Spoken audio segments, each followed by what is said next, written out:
Anyway, I was just going to mention, well, welcome to everyone. We've got David. We all know each other, right? David Grove, President. Glenn Gary's here as a director. We got Heather Kellington, our esteemed treasurer. Jim Henshaw, who does all our button pushing and media work, which continues on. We have also Julian Sale of Motorized, who is on the board, and Dave Kenway, who is actually our secretary and rarely able to make these events. But he pops up now and then and does great work when we need him to fill out some obnoxious form for government, typically. And who did I miss? Hi, Mike. So anyway, welcome to this thing. We do have a guest who has not arrived yet. Hopefully he'll be on soon. And from Gbatteries. He's the CEO, Kostya Khomutov, and he was checking in from Ontario, so I'm not sure. Once he jumps on, we'll switch to him right away, out of decency, I guess. But in the meantime, I was just thinking that once we get going, you can ask questions on the chat. You can put your hand up too, but if we all just go through the chat, even just a short question, I can even get people to ask it themselves, but I'll try to control the chat because Glenn's going to do the interview.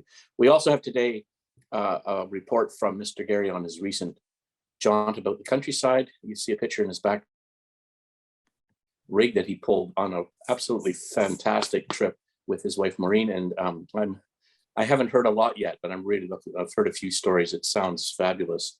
And the pictures that he put up on the Facebook, that would be on Facebook still, right, Glenn? Some of those pictures, if you want to go there, he's got amazing trip and shots of the setup on the campsites as well as the different places he stopped. I would also like to mention that there has been some chat amongst the gang here about the plug-in challenge and whether or not we're going to do it maybe in the fall. Am I right on that? I just wanted to put it out there so people are aware that we're thinking of some events. And it seems to me that September is building up. We've got the Mallets here talking about maybe a SUP EV extravaganza event in the fall. And also Jim Standen, I think, might be here. And he's talking about doing, there you are, Jim, hi. Boy, that's a long name you've got there. Have you sort of turned into some kind of a cyber bot or something? Anyway, got an implant from Elon Musk. He's talking about doing a get-together drive event, like an efficiency test type event with the Salt Spring Island gang, and either on the island or there's different questions. We could actually discuss that if we need time filler, Jim, later on. I shouldn't say time filler, that's not fair, but maybe at the end, we'll give you some time, or again, it depends on our guest. Speaking of events, there's also those of you who watch Bobby Llewellyn on Fully Charged on YouTube. They're doing their Fully Charged North America this year, not in Austin, Texas, but in San Diego. And it looks like it's going to be a cool show. And I know we had a question from one of our members asking if other people were going to go down to it and have a look. So have some thought about that. That's 10 to 11 of September for the actual show, plus however long you decide to take to drive down or fly. You could fly, I guess. You know, some people do. Has anybody else got an event in their mind or an idea that they might want to put out there as something we could pursue? We often skip a month or two in the summer, don't we, Jim, on the Zoom front, and make it up with like a drive event? Yeah, we do. We were going to send out a questionnaire tomorrow about if people want to publicly meet or what kind of events they'd like to participate in over the summer. Right. Yeah. We could ask that here. We could do that right now. I mean, is there a car show we can? The only one. Oh, Parksville. The only one we've heard about is Parksville, which I think is second week of October. Really? That late? Oh, sorry, second week of August. Sorry, not October. Yeah, I was going to say. That's a fun one. It's big, successful. Yeah, see, I'd go up and represent that. Right. Is Larry from Mid-Island online, or is that a different Larry? Larry from where, sorry? It's a silent Larry. No, I'm from Victoria. Oh, okay. Because we were talking about doing a meetup as part of the Parksville thing with the Mid-Island group, but not on site because they charge you for parking and all of that kind of thing, or for entering your car. Right. Well, let's let Jim Stanton talk a bit about his idea, because it may include the Mid-Island group as well. Anyway, Jim, do you want to take a few minutes? Just a warning that if our guest pops on, I'll probably cut you off and we'll finish up with you later, if that's all right. Sure. Yeah. Actually, why don't you take it away? so I'm just seeking input about a possible educational fun event. The idea is you drive around Salt Spring because you're doing an energy efficient thing. If you stop for a little while and keep on going, it really doesn't make any difference, not significant. So have lots of stops for people. The Victoria people could come in through Fulford and do a loop that way. It would be an interesting loop with some sidelines and things like that. Fun roads, interesting farm stands to drop by, that sort of thing. But while you're doing it, you're trying to drive really nice, non-Tesla-like, have your tire pressures right, keep your windows up, not be dragging along, low weight, all of those things that contribute to getting the maximum distance with the minimal amount of kilowatt hours. So this could be something that is a Victoria Club event. It could be a Salt Spring thing, could be Mid-Island, could be the Vancouver group, or it could be all, and it could be on one day, or it could be self-drive. You do it whenever you want. The idea is that people will tool around and record the amount of energy that they used, which is one of my concerns actually. Feed it back to us and we keep a list of who's the most efficient, the least efficient, and maybe have a prize or something like that. But the idea is some educational component, a lot of fun component, and it could be the island's full of electric cars, or it could be people come and go whenever they want. All the clubs or not the club. Could be Tesla only, because Tesla has really good stats on the amount of energy you use. And I just don't think I'm going to get that out of maybe my 2016 Leaf with things. So that's sort of an overall concept. So I'm actually looking for feedback to help me kind of refine what this idea could be and who wants to be involved or not. It's all me. So there we are. Right on. Well, we know it's all you, Larry, so we give you all the credit too. No, that's not fair. I'm sure, hopefully we could find some people to help you out, that's for sure. I like the idea of going to Salt Spring because that's a change. I drive around efficiently sometimes myself, but you can only do so much. Mm-hmm. We also have, so I like that idea of everybody coming together, partly to do some cross-visiting from other groups. Mm-hmm. And we missed the last event on Salt Spring. It was just a strange event and people weren't able to make it and all kinds of stuff happened. It'd be nice to have a good solid group. And I'm really hankering after one of those market sausages. Yeah. You know. So it is kind of an entertaining place to come to. And if we did want to, if everybody did a spin around the island and then showed up for one night, maybe a camping event or something like that, that's a possibility. On season, camping is really hard to find. You kind of need to do something else as well. So please send your feedback to me, any ideas, or I really want it to be this, or I don't want it to be that. And I'm curious. I mean, there's all sorts of Tesla clubs doing Tesla only things out there, and I really consider Tesla in a different category. Although my group is promoting all EVs, so I already have a conflict with, I don't know how to proceed with that. So I would just include everyone. Tesla drivers are notoriously lead-footed, so that takes away any benefit right there. How big is your driveway there, Jim? Yeah. It's bad. Let's put it that way. And I promise to fix my name by next time. How long a drive would that be? Sorry? How long a drive would that be? I wonder if it'd be. I think it'd be about an hour and a half. Oh, yeah, okay. So you would enter from whatever ferry you're coming from. So if you come from Vesuvius, you're going to go to the, probably clockwise around the Ensign Island. So you go up to Southey Point, which is what we've named the northern part of the island, which is kind of bizarre. Go around by some coffee shops and stuff down to Ruckle Park to the south end, and sort of keep going around. And then if we have an event after that to sort of have people come together, well, we could figure out a place and do something, right? Right. And randomly people meet up. You can only speak to 1 or 2 people at a time anyhow. So if you meet up and there's 6 people at 7 different places at the same time, is as interesting and productive as 70 people at one place all at once. In some ways better, I think. We did a drive up, sorry. Yeah, the idea is to not have any sort of constraints. So if you want to have a half-hour conversation with somebody, go for it, because it isn't a time-based event. Right. It's an energy-based event. Sorry?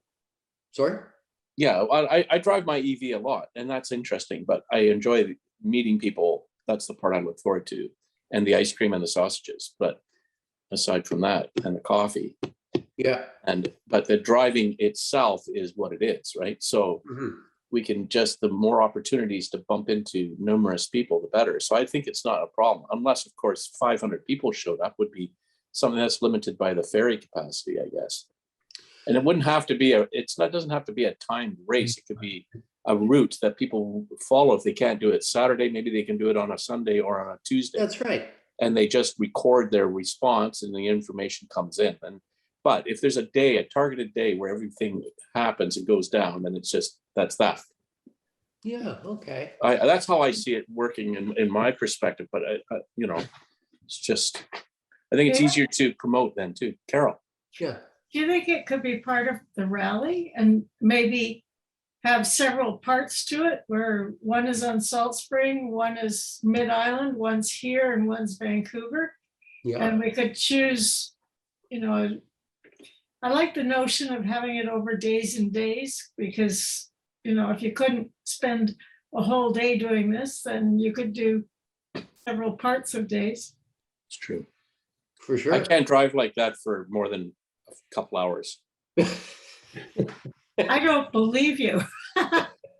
After your drive to Toronto. No, not driving my car, driving it. It's an efficiency exercise, I think, was Jim's initial. Oh, I see. The premise of this thing is to see how efficiently people can drive. So, I have visions of Glenn pushing his car through the hills of the Salt Spring Island, and jumping in neutral on the way down the hill. Any kind of to win the work. Yeah, any kind of tricks work, but these days for me, it's if you're driving like you want to get the FSD beta package, then you're pretty close to driving efficiently, right? Yeah, well, exactly. Yeah. But you're talking about I assumed you were talking about a standard baseline route that everyone would take at some point over a period of time. It could be, but it could happen. Most of it could happen on a single day. It could, yeah. And then others could report as well if they weren't able to do it on the same day. Otherwise, I don't know who would do that, but you could. Yeah, so it can be part of a come early, stay late kind of thing. Sure, So whatever. if you want to come over on the first ferry and do it when there's not so much traffic, big advantage, sure, go for it, right? If I go too slow, do the Salt Spring farmers start hooking me up and towing me away? I think the RCMP would complain because you're falling out of their area of interest. And we do have those guys here. Yeah. Also, you can add Mount Maxwell if the road is any better than it was last time I did it. I haven't been up for a long time, and certainly not in my Tesla, but I don't think so. I mean, it's gorgeous up there. I would want to go in out roads if there's something really spectacular at the other end that isn't like a half-hour drive, like it's maybe 3/4 an hour Musgrave, which is kind of a neat place, but all you're doing is driving out and back, right? So you want fun, interesting roads and fun, interesting things to stop by. And there's nothing on the way out to that last one I mentioned. So anyways, I can spend a lot of time working on this, and it's not that I don't have a team of volunteers over here. So we can do all the work. There's not a problem with that. It's just defining what makes sense and will bring in the most interest and the most fun people to have fun, right? Right. You know my opinion now. Yep. A couple hours of driving though, 3 hours of driving is just good, right? In a day. And 3 hours at least of socializing. No, we can work on that. Yeah. That's just a ballpark that I have in mind, but yeah. Okay, very good. David, I'm just thinking here, if our guest is from Ontario and he's miscalculated timing, he'll probably show up on the next hour. Right. You want to do your trip? Yeah, why don't I burn my thing off while we're waiting? Okay, well, thanks, Jim Stanton, for that. And we'll look forward to our next contact with you about your Salt Spring Island efficiency drive. So Glenn, of course, you all know, was on a great trip. Go to Facebook, check out the photos, and here he will give us a report now. Thanks, Glenn. Okay, so here we are. This was getting my far better half Maureen out and kind of doing, burning off a lot of her bucket list sort of stuff. I'm not a great camper person per se. I like my hotels. After all, I was in the Navy. My hotel traveled with me, whether I wanted it to or not. So, roughing it is never my big deal. But hey, we're going to do it by Tesla, and we're going to tow a trailer. So yeah, 7,000 kilometers. What could go wrong? So start off with what our rig is. So there it is. Her name's Regatta de Blanc. And that's for you police fans out there. And she's a 2021 Tesla Model Y dual motor. And normal times, actually 17.5 kilowatts per hour per 100 kilometers, bang on. And what we're towing is a 2017 Sylvan Sport Go tent utility trailer. It's an all aluminum torsion suspended trailer, making it very light, 850 pounds empty. And my estimate of what it was all loaded up here with all of our stuff was about 1,200 pounds. And the way the trailer works out is all this stuff under here, all this area under here is where all your stuff goes.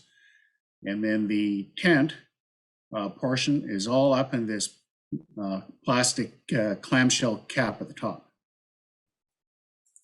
So our route, we went across to Sawasan because we wanted to make it a loop entirely. Crossed over at Peace Arch. And first off, we went to Mount Vernon, Washington for Tulip Festival. And we headed down the I-5 for an overnighter at Albany Corvallis in Oregon, continuing down to Red Bluff, California for an overnighter, another overnighter at Bakersfield, California, and then eastward to Needles, California, up to the village for the Grand Canyon, which is called Tusayan, Page, Arizona, and then Zion. So that's the trip down. And then a return trip out of Zion to Bryce, back over here, Goblin Valley, and then into Moab and the national parks around there. And then a quick zip home up here to Provo, Utah, which is kind of sort of part of Salt Lake City. And then into Idaho, Boise, and Oregon at Hood River, right on the Columbia River, and then back up to Port Angeles, and then the Blackball Ferry across. First couple days, went to Mount Vernon for the Tulip Festival. I can't recommend this enough. It's very cool. Get out there. It was a really rough winter, as we know, with all the floods. So a lot of the crops had been kind of destroyed, but they still put on a pretty darn good show. And here's our setup here with the trailer out. The charging point here, we've got a 1450 coming in, giving us level 2 charging into the car.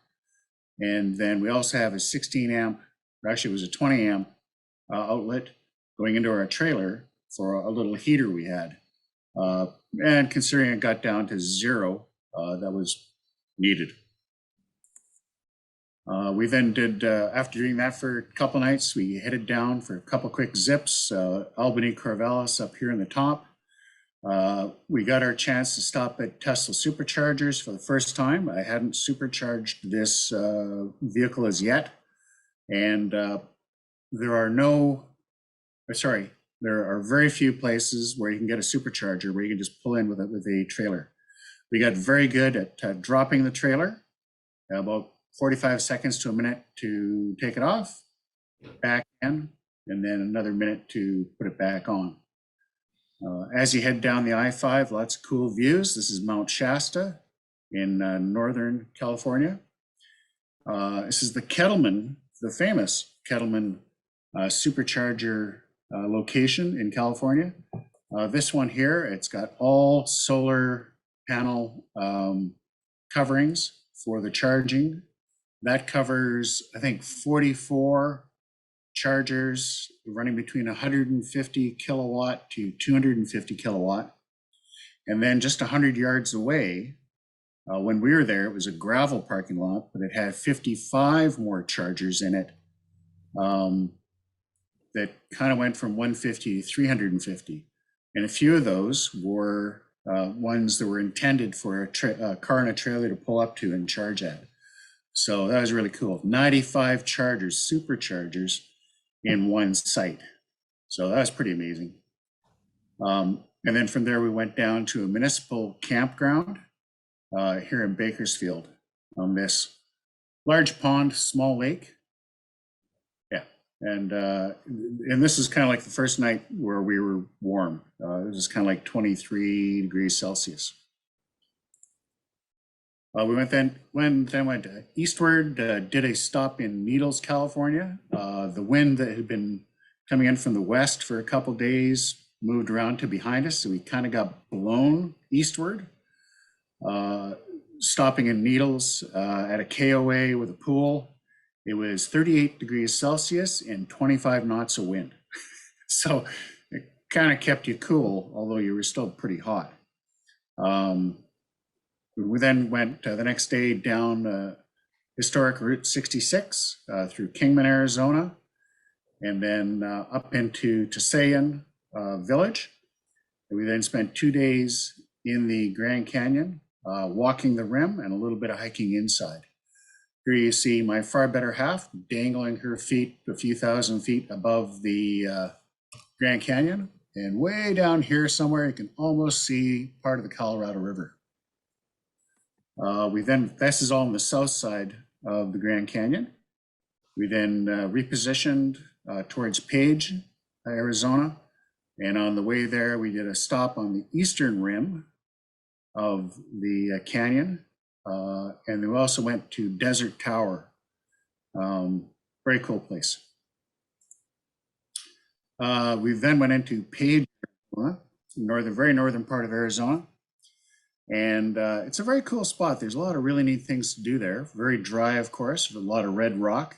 This is the Glen Canyon Dam on Lake Powell. It is a major power producer on the Colorado River for the Southwest US.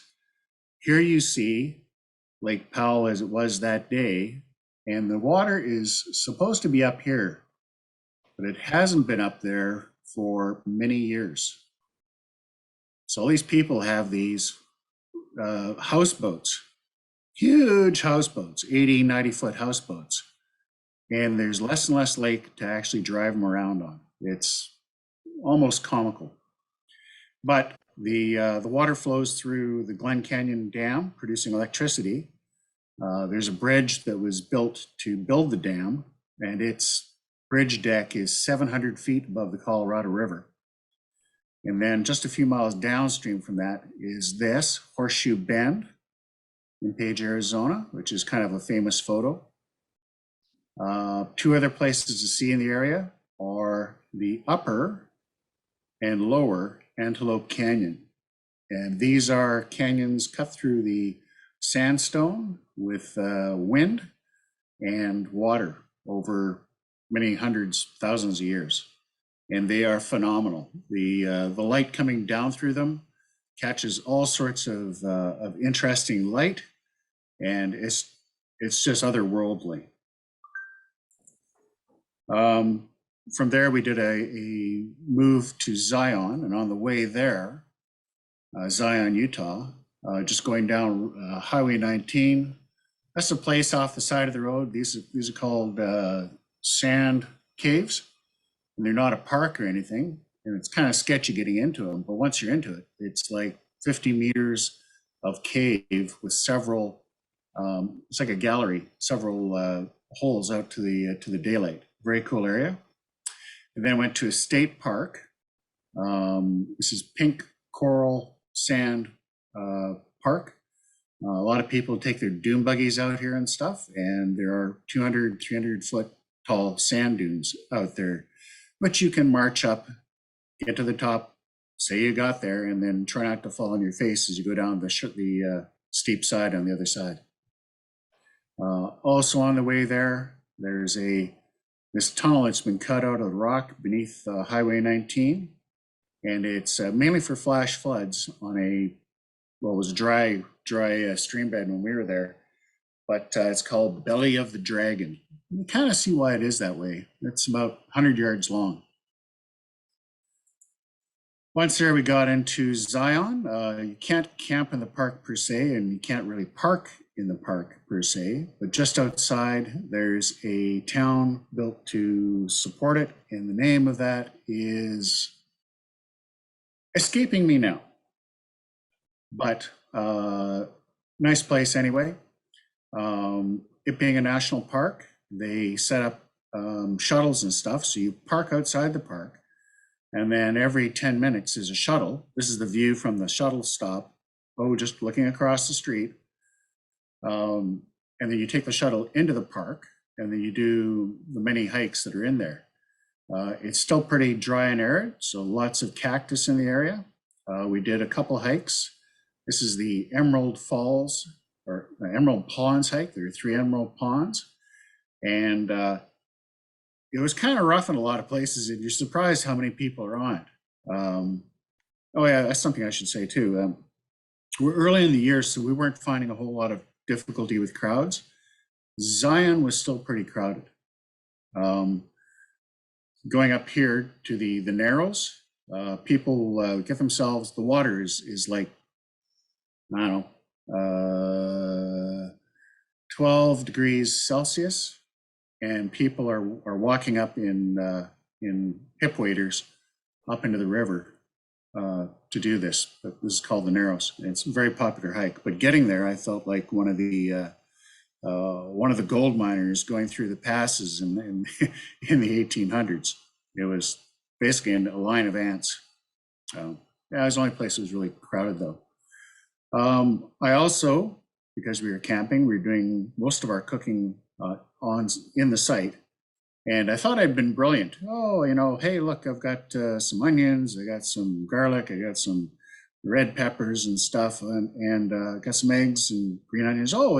Hey, look, I've got some crushed taco chips. Maybe I'll just throw them in here and see how they turn out. Well, we thought they were pretty good. Turns out the Mexicans have been doing them forever, called chilaquiles. Whatever. From then, we did another repositioning day, through which we went through Red Canyon National Park, Utah. I was just looking out the front of the car and cool stuff you see. We did some hiking in there as well.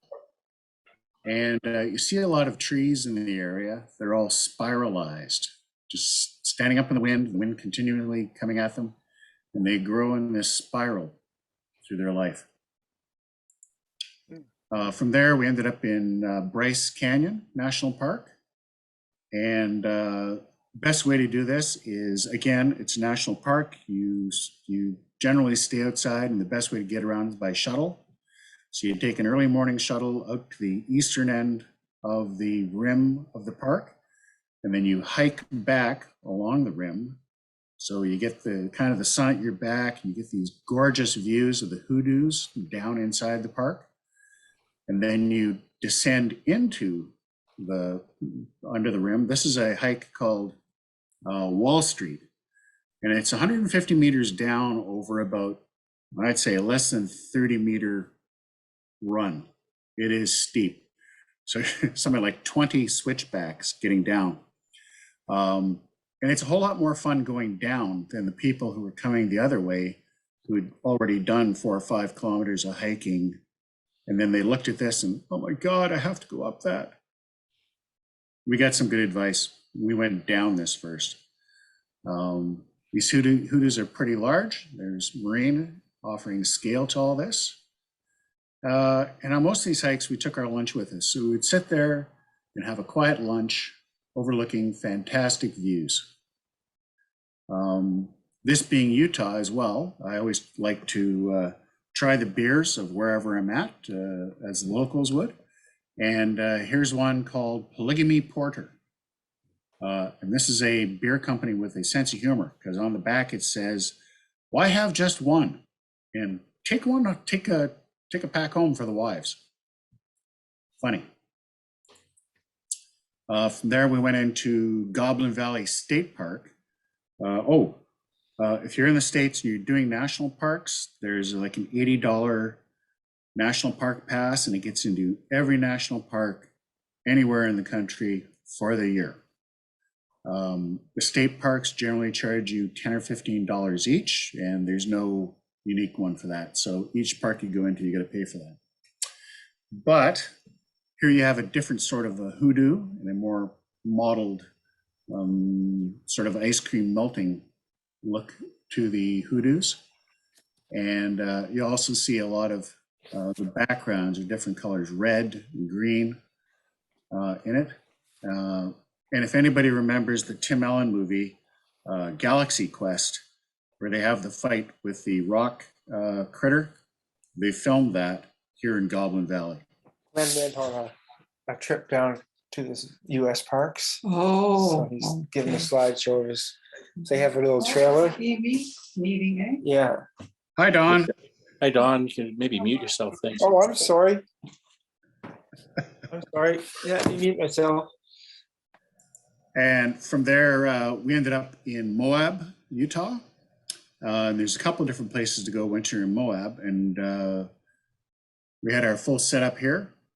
And everywhere we went, we were the smallest rig in any of the RV sites. We were the only EV we saw towing. So I guess that's a good thing, although I would have liked to seen other people doing it. But anyway, going to Arches National Park, you drive in, beautiful views. Again, lots and lots of desert with different hoodoos out there, and in the mountains to the east. About a week earlier, they'd got a plug of snow. When everybody, we told people we were from Canada, they said, "Oh, that must be where the snow came from." Anyway, it was interesting. The arches themselves are, of course, a result of erosion over many decades, and the pictures really do not do them justice. It's amazing, and you can walk up to and through almost all of them. And you can even go into the park after dark to see the desert night sky. So that was pretty amazing too. While we're also in Moab, we went another sort of 20 kilometers away to Island in the Sky National Park. And what Island in the Sky is, it's actually kind of a peninsula where the plateau's gone out, but everything on 3 sides of it has fallen away, kind of making it an island in the sky. There's a bunch of different points to go to, but the one I got most of my pictures here from is called Panorama Point.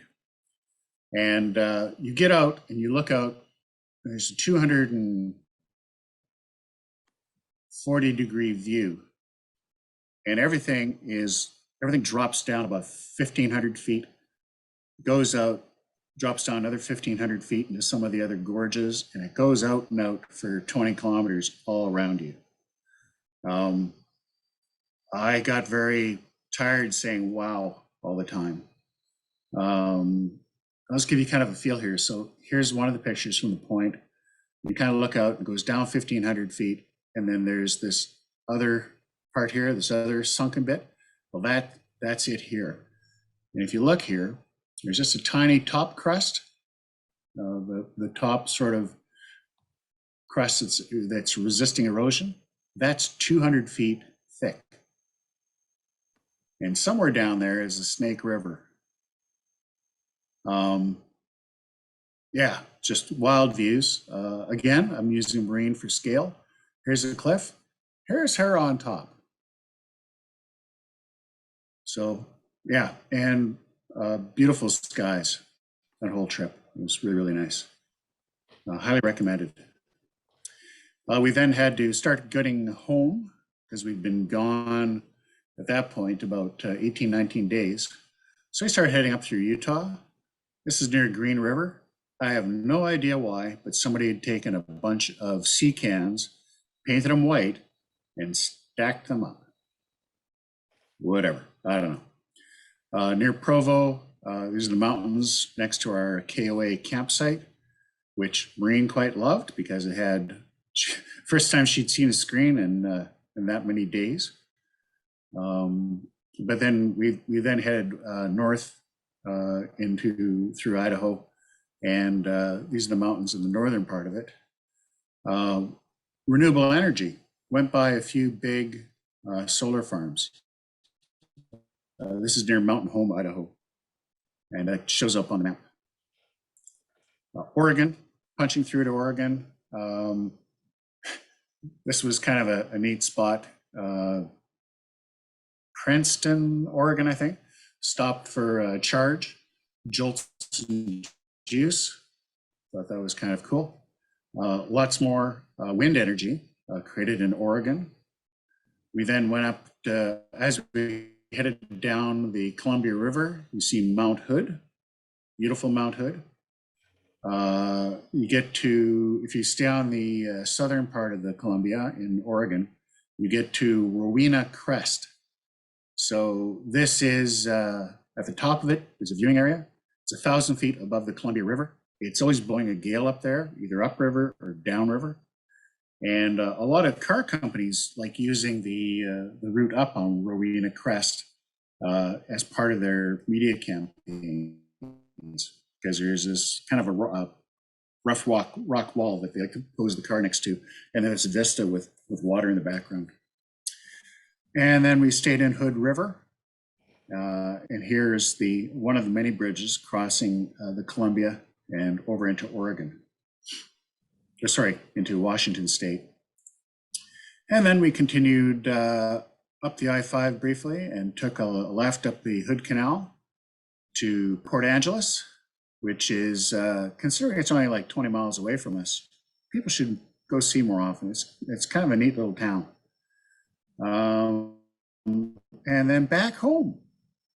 So yeah, that's kind of the pretty pictures part of the tour. Charging costs. Okay, so the Tesla app kind of gives you the last 31 days of your charging. As I said before, I had never supercharged the car, so all this supercharging is on the trip. I always charge at home, so the other is also from the trip. And here you have what I spent, what I actually spent on my credit card, and that broke down to 45 cents Canadian per kilowatt hour. But yeah, it's kind of like a third of what I would have spent if I'd been driving, say, BMW X3 doing the same trip. So that was pretty cool. And here's our overall distance, 6,937 kilometers. Total energy burned through 1,574 kilowatts.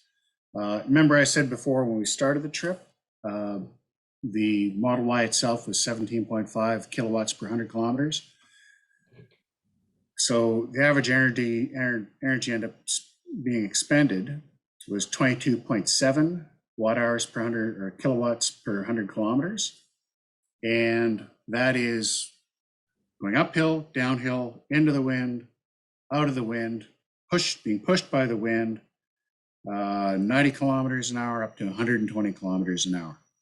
So it increased the burn rate on the car by about 30% average overall over that almost 7,000 kilometer distance. And the one downside about doing a 7,000 kilometer trip, sorry for the resolution on this, is that it makes your spouse decide, hey, we should plan another trip. So here's the one she wants to do next year, out to Newfoundland and then back in through the States. Yeah, so it just happens to be 7,150 kilometers to St. John's from here. So it'll be a bit longer trip. And that's the end. Any questions? Bravo. Very nice. You can dive right into a question we got here, Glenn, before you run away. Were all Sure. the Tesla chargers working? Yes. Yeah, I never had one not work. There was one I looked at. It looked like it was kind of a rough shape, and that was in somewhere in Oregon. I chose not to stick into my car, but they're all working. I only waited once in the entire trip for a charge, and so I kind of pulled in. They were all busy. By the time we got the trailer off, one opened. So in we went. And of course, as it is, anytime you're at a charging site, everybody stops and want to talk. And a lot of people really loved this trailer we have there, the Sylvan Sport Go. Which is a great trailer for an EV. Setup was a snap? Yeah, it's we got pretty good. Getting the tent up itself and everything is probably 15 minutes. Getting all of our stuff out of it, getting all my kitchen set up and everything else set around that would take another 15. So kind of a half an hour up and down each time.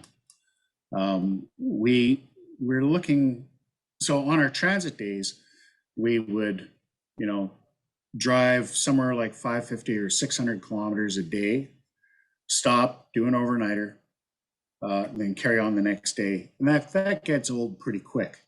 When we were in places we wanted to hike in, we would stay 2 nights. So you have a day where you weren't doing a setup and a strike down. We're thinking about that a bit more. We're retired. We should have done 2 days where we weren't doing anything. We're not doing setup and strike down. But all in all, we did, it was 3 weeks gone. And we drove 14 of those days. Well, and your charging costs worked out to 6.5 cents a kilometer, which is pretty damn good. Oh, you did the math. Good. Yeah, real quick. Yeah. Yeah, and that was the other thing about staying at an RV site, because you pay $40 or $50 for an RV site, power is included, and we made sure we got our power. So I charged the Tesla to 90% each night. Plus, we were running a heater on the nights we needed it inside the tent, and that was probably sucking energy at 1.5 kilowatts an hour. Yeah. I got my money out of them. Did you pre-book all of those stops, or did you just Yes, we pre-booked all the camping sites. And in fact, going to some of the national parks, because they're so popular, some of them have timed entry requirements. So you've got to book ahead, pay ahead to get in. So like Arches, we were on an afternoon intake to see the park. And after that, you go in after 5 o'clock in the afternoon. You can go in whenever you wanted. Oh, I see. But yeah, you organize ahead. Yeah. And what I didn't highlight on this thing is that we pre-planned all of our tenting on the way back, but I'd gone and injured my hand, which meant I couldn't help but set up or strike down each day. So we ended up the last 3 nights in hotels. Yeah. Anybody questions? Fire away. Gotta have questions. Yeah, like I say, the reason I went out and did this is to, be able to turn around to people and say, EVs can do this stuff. You want to get out, you want to enjoy your EV, get out and do it. Any EV can do. Just make sure what you're planning is within the capability of the vehicle to do it. And of course, we're not the first to do it. The first are Rolf and Silky Otter, who did this back in 2016 with their Model X in a trailer out to Newfoundland and then back through the US. They did it first, and there was not a supercharger system to support them at the time either. They did it all through RV sites primarily. What bag of tricks did you take for adapters, etc.? Well, I took what turned out to be the most useful adapter for the Tesla, and that's a 1450. We did hit 1 or 2 sites that only had 1330 connections, which I've since found out that Tesla doesn't provide for their adapter. I pulled out one at 1030, but the top, I bought one since, but the top connector is an L as opposed to a post. I haven't actually tried that out in a 1330 connection yet. So I'll let you know what happens when I do. At those sites where you, at the 1330 sites, were you stuck with no plug-in, or? What I did, well, actually, the first couple, I had bought an adapter, 1330 to 1450 from Princess Auto. It didn't work at all, period. Zero zip zilch, nothing. And the way the Tesla electronics is, you plug it into something, it says, hey, who are you? And how much are you giving me? Oh, you're doing this? Okay, let's go. I'm happy. No, it wouldn't talk to it at all, which is why I hadn't got another adapter.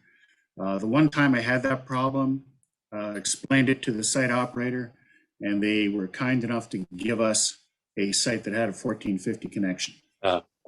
So, yeah, 1450 was the most useful.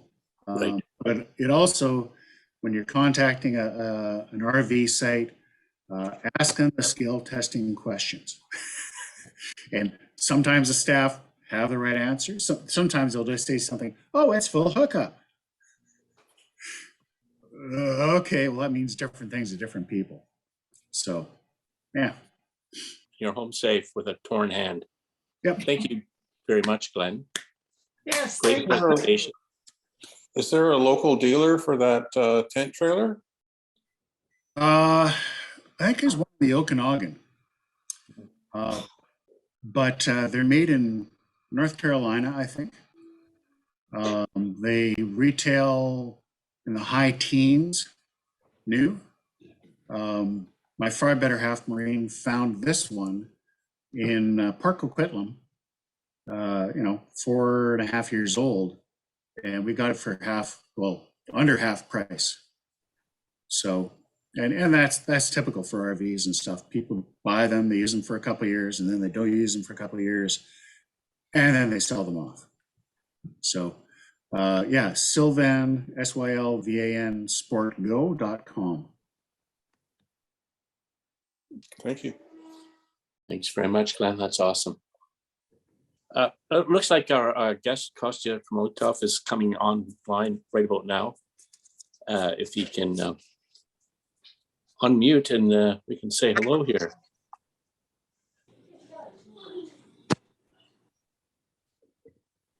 Hello, Kostya. Hi, David. Can you hear me? Yes, I can now. I don't see your picture, but we hear your voice. Yeah. There you are.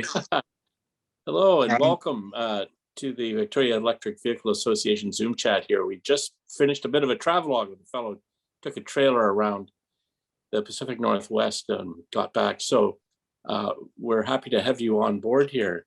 Are I know you? that I'm an hour late. I mixed up the time. Oh, and, yeah, well, I'm sorry about that. I'm so sorry yeah, about no that. worries. Being in BC, you kind of get used to that because most of the world is on a different time zone than us. Yeah. So that's not a problem whatsoever. Glenn Gary, who is with our group here, he's going to actually host this little segment with you. He's got some questions and so on. So I'll pass off to him. I'm David Grove, and I'm sort of going to monitor the chat for questions as we go. So I'll be jumping in, presumably from there. But really appreciate you coming on board for us, taking your time on a Saturday. So Glenn, could you? If I may ask for just 1 minute, I'm gonna go grab my headset and I'll be right back. One second. Absolutely, yeah, no worries. Sure thing. I got my headset. Right on, perfect. Thank you. So, Kostya, did you want to do a presentation and then we can do some questions once you've done that? Yeah, I can talk through what we do and how we do things, and hopefully we'll be able to have a deeper dive on those. So maybe a little bit about myself, and just to give you a quick overview about myself. So I'm an aerospace engineer by education. Finished Carleton University here in Ottawa, Canada. And as I was studying for my master's degree, I kind of got sucked into the whole entrepreneurship, and then I went for my PhD, and which I never finished because the entrepreneurship kind of sucked me in as a black hole. My connection to cars and the excitement about the cars started actually back to my bachelor's degree, as I started shipping vehicles overseas from States and Canada over to Europe and Ukraine and other places. So that was my, as people say, they went and they flipped burgers over at McDonald's while they were studying. I went and I flipped cars overseas. So that was kind of my side gig. And so I've been involved in multiple startups. I co-founded a number of startups in aerospace field. First technical startup, Deep Tech, was a reduction of noise and vibration on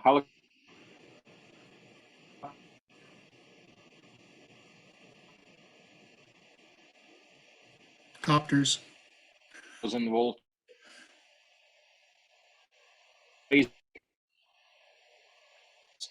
Okay. It sounds like we're losing you. Did somebody say something? Yeah. Or was there? Bit of a weak connection there, Kostya. Did you did not hear me? You were doing noise, vibration, and harshness in helicopters. So let me try to reconnect on the sat to the conventional charge. Can you hear me now? Yeah. Yes. Okay, perfect. Yeah, so the first startup was noise and vibration reduction on helicopters. Then I got involved in another startup where we developed a phased array antenna to connect airplanes to the ground through the satellite network. I've been involved in development of a drone startup. And finally, 2015, I joined Gbatteries, where I joined as one of the late co-founders and currently serving as the CEO of the organization. And I think that's kind of the topic of our discussion is Gbatteries. So what do we do at Gbatteries? and what is our kind of value proposition of our technology. So I'd like to start off, as many of you know, lithium-ion batteries. So as many of you aware, lithium-ion batteries have a finite life, just like human beings. Many people may not want to believe that until the actual point of the death of the battery actually happens.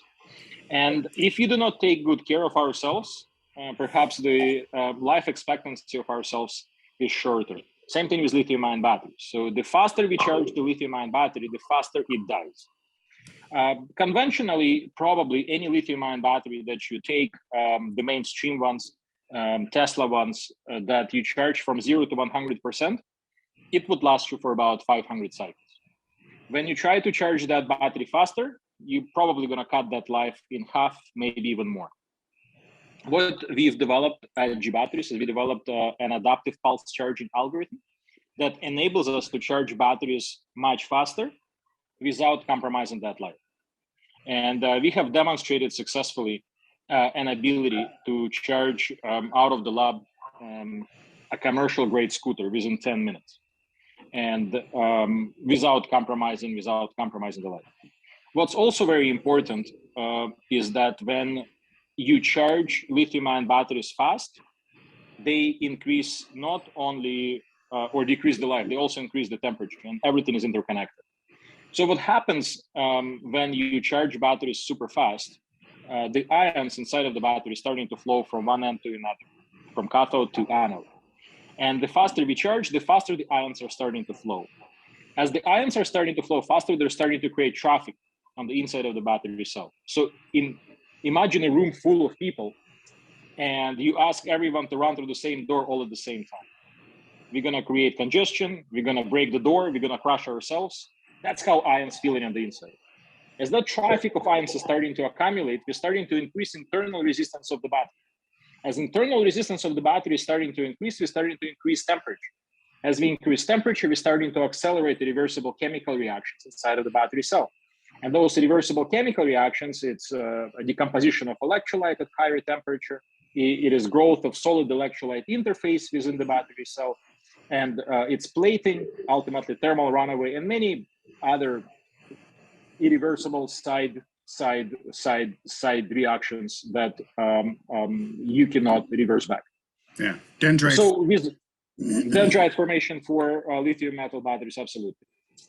So essentially for Gbatteries, for our charging algorithm, we pulse that energy in. So we monitor and measure the traffic of ions within the battery cell, and we determine how many more ions can we ship at any given moment without damaging that battery. So envision we're like that bouncer at the door that is continuously monitoring how many people are running through that door and controlling that traffic. 3, 5, 7, 25, 15, back to 25, and continuously changing those pulses as they move along and measuring. If you send too much, we're going to slow down. If you're not sending enough, you're accelerating. And with that perspective, you're able to operate at the lowest resistance of the battery cell. As a result, we can charge it faster. The temperature doesn't increase as much, and the damage is not happening as fast as whenever you would compare it to the conventional ways of charging. And as I have mentioned, sorry, please go ahead. Yeah, and this is different from a full battery management system. How? So the full, essentially, what is battery management system? Battery management system is the system that prevents you from doing stuff that is dangerous. So they do not allow you to go and overcharge the battery. They are trying to prevent you from undercharging the battery or depleting the battery too much. They're preventing you from charging it too fast. So it's kind of a safety envelope for the battery. So that's what BMS, battery management system, is. In our case, we called, sorry. And that includes ones that have thermal management in there as well to keep the batteries, at an optimum temperature, right? So thermal management systems are becoming quite sophisticated, and to the best of my knowledge, many electrical vehicle battery packs, especially those sophisticated ones behind you on the picture, are capable of maintaining the temperature within the battery pack within 1 degree Celsius. So they're quite sophisticated. Temperature is a very important factor because there's only 3 things that we can measure from the battery: voltage, current, and temperature. That's it. And we do not use temperature as the decision-making signal. We are looking at it as, again, as kind of safety precaution. But temperature really helps with speed of charge, indication of state of health of the battery, and so on and so forth. So, so specifically for temperature, many people may not know this, but even Tesla does it. Whenever you would want to charge batteries faster, you actually want to heat up the battery cell, because at the higher temperature, the ion transfer or the efficiency of the ion transfer is much greater. So, for example, for those fast chargers for Tesla, whenever you would plug in and say, I'm going on this route and I would like to fast charge in so many kilometers, Tesla would start heating up your battery pack. And upon your arrival to that fast charging station, you would accelerate that charge, and then it would cool itself down, and then you can carry on with the normal temperature of the battery pack. So there's various tricks that the temperature management system does, depending on the strategy and the capabilities. So temperature management systems are important, but again, in our case, whenever we do, for example, fast charge, we do not require as much of cooling if batteries are heating up quite significantly, because we do not heat up the batteries much, because our so-called polarization or internal resistance is much lower. And as you know, temperature is the relationship between current and resistance, current squared. And since our resistance is lower, our temperature not as high. So I guess the question then comes is, you have a mated system between charging and a battery. So you have both of those things, you're working together. You're not necessarily having a charging system that you can apply to other people's batteries, correct? Could you please repeat it again? So you have both a unique charging system. It's very smart, looking at the resistance and the flow in the battery, but that is specific to your battery, or that charging system would only be, or sorry, but that charging system couldn't be used on, say, a Leaf battery. So yeah, to make it clear, I should have made it clear from the beginning. We do not manufacture batteries. We are a pure software solution. So we are a charging protocol. So we can work with any type of lithium-ion battery and batteries of the future, including silicon anode or lithium metal batteries. We have done work, so, and not only that, just to give you a little more perspective about us, we were forced to become a vertically integrated company, meaning that when we started and we said, okay, we need to pulse the energy, there were no battery cyclers that would enable us to do pulsing at a certain frequency. Then we said we need to sample the data that we're taking of the battery at a certain sampling rate, and there were no battery cyclers that were able to give it to provide us with that capability. So we were forced to start building our own cyclers that have a certain capability. And right now, our cyclers are on generation 7, high, so arbitrary waveform generation at high frequencies and high sampling rates, essentially, and high computational power. And that enables us to have almost like an X-ray machine that probably doctors would dream to have in 1600s. Or, I mean, they would benefit from having it, but they probably haven't even envisioned that may potentially exist. So that's what we've built to ourselves. So we've built this X-ray machine that enables us to have a very deep analysis of the batteries, kind of modeling of the battery for our needs, for our algorithms. And then we do have an automated process. We may call it machine learning or self-learning or adaptive type of approach that adapts and optimizes the charging protocol to the specific battery type. So it doesn't have to be done on each and every battery cell per se, but it's on the different battery types, because each and every battery has different chemistry, different electrolytes, different additives to electrolytes, different construction, multiple current collectors or single current collectors. So there's differences. And when we do this type of characterization, we are capturing those differences. And then from there on, we are able to optimize the charging algorithm. And then each and every, so there's cell to cell variation. So each and every battery is different. And then the algorithm adapts in real time to those differences. And there may even be a possibility that within the battery pack, which is not as sophisticated as Tesla's or Rimacs or other company that are out there, then that different variants of temperature within the battery pack would potentially be addressed by our charging protocol. But that requires some modifications to the battery packs. And that's another quite difficult challenge to overcome. Yeah, because currently you're looking at the overall, the sort of mean performance of all the cells in the pack with your protocol and making your estimates on that as opposed to looking individually cell by cell. So we have multiple views or multiple ways for the deployment of our technology. So one of which is individual battery cell control. The other one is individual module control. And the final one would be the individual, sorry, not individual, but the overall charge of the full battery pack. Each and every one comes with its own complexities.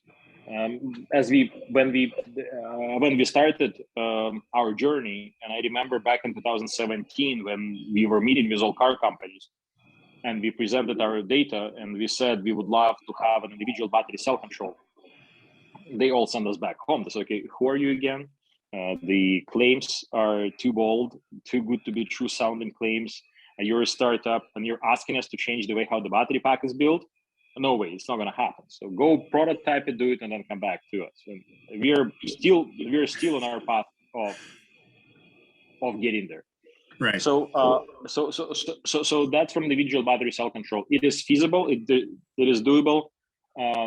Unless you have our technology, it doesn't really have much sense to go for it, because the investment that you need to make to design and then additional cost and complexity of the system does not make sense unless our technology is embedded in there at the moment. Okay. So the alternative one is to go and start working on individual modules. It also has its own complexity because now you have contactors, now you have to add additional hardware inside of the battery pack, pretty much the same story. You need to do some sort of modification. So finally, we said, okay, well, for the deployment of our technology on electrical vehicles, the only option that is left is to control the charging station. And unfortunately, the charging stations that exist today do not have the capabilities that we may need. They do not pulse energy into the car. And when we talk to all leading charging station manufacturers, they said, okay, guys, you're just crazy, because as you're gonna pulse, 350 kilowatt into a car, or even 150 kilowatt into a car, you will create so much electromagnetic interference that people with pacemakers trying to charge their car is gonna drop dead. So probably it's not the best choice of the technology. So where we are right now, and of course, we are all engineers, and we said, well, electromagnetic interference is not new stuff. There are ways of how you can shield from it, and it just, you just need to be committed, and you just need to want to deploy something like that. And unfortunately, that was not on the priority list of all the battery charging stations. So we decided, as always, to carry on with our vertical integration, and currently we have partnered up with the company that speaks our language, and which is very, very interesting because they operate in the welding equipment world. And as you would want to create a specific weld or a specific amount of molten that you'd like to deposit or create a specific arc, you do it with pulsing. You do pulse the energy, and you have a feedback control. So they already have systems that are quite sophisticated, that speaks our language and meet our requirements, and they already at 50 to 100 kilowatt power capability at the moment. So our goal right now is to work with them and do this demonstration by utilizing their equipment of 50 to 100 kilowatt at a certain waveform generation and demonstrate it on electrical vehicle. A plasma charger. Yeah. Yeah. All right on.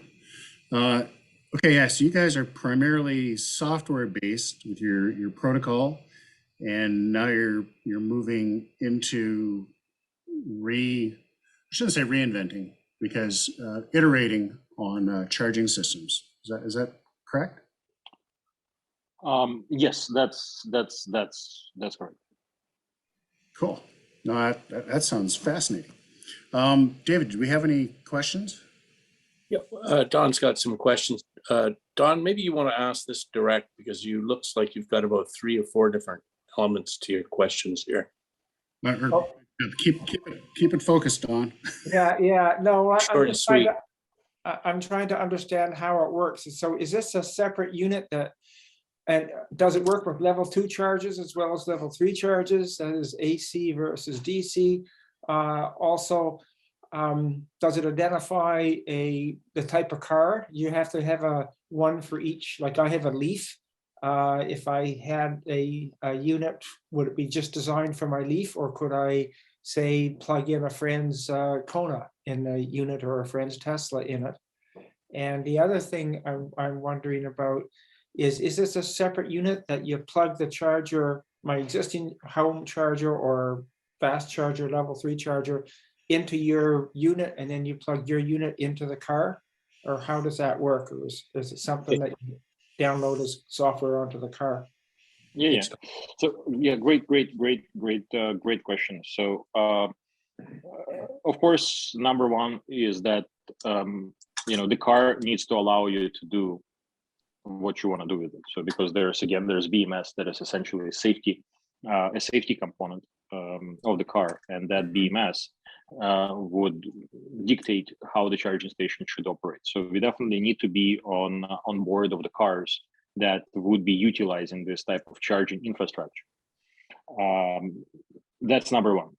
Number two is for just to make it maybe simpler.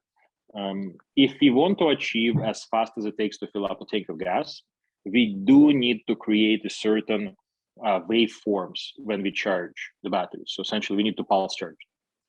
Currently, there's no hardware that exists that pulse charges the energy into electrical vehicles from the existing charging station infrastructure. So for us to be able to do as fast as it takes to fill up a tank of gas, we would need to change whether the charging station that would create the energy modulation, or go inside of the battery pack and control individual battery cells or modules. Both sides is quite difficult. So what we are working on right now is a demonstration where we would take this equipment that already exists, welding equipment, modify it, and demonstrate that by modulating the energy and charging the full pack, we are able to achieve significant improvement on speeds of charge and significant improvement on performance of batteries. But that equipment doesn't exist yet as a charging station, and that's what we are working on at the moment. From perspective of but okay, well, by the time you're going to build it, 10 years is going to pass. So what can we do? Well, of course, we're planning for 2 to 3 years, but not 10. But you know how engineering projects are going. So from the perspective of how can we deploy it earlier?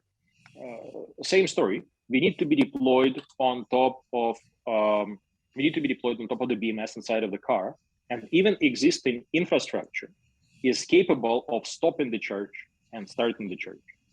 It is not as fast as we would want it. There's different capabilities, but there's a certain capability within the current charging stations that we can utilize.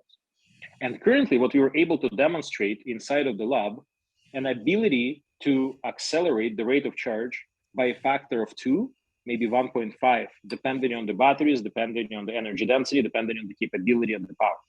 So our goal initially is to deploy our software on existing infrastructure, existing battery management systems, and provide the marginal improvements that are meaningful enough for the customers to take on, while we continuously to march towards changing of the infrastructure capabilities. To answer your question, I think you've asked how would it distinguish between the cars. So we definitely need to work with car manufacturers, which we are already in close contact with, and we need to be residing on their battery management system. So whenever you would approach the charging station, the BMS inside of the car would communicate with the charging station and say, "Hi, I'm your friend. I'm ready to take your fast charge," and kind of a handshake type of environment. From the perspective of whether can it be deployed on various types of charging stations, level 2, level 3. So in our opinion, first of all, if you want to do a fast charge, you do need to have a lot of power available. So it's like the same thing filling up a bath with the garden hose or with the fire truck hose. So if you want to do fast charge, you need to bring a fire truck. And that's the level 3 of the DC fast charging. And there's multiple benefits of level 3. First of all, it's more power. Second of all, DC, it goes directly to the batteries.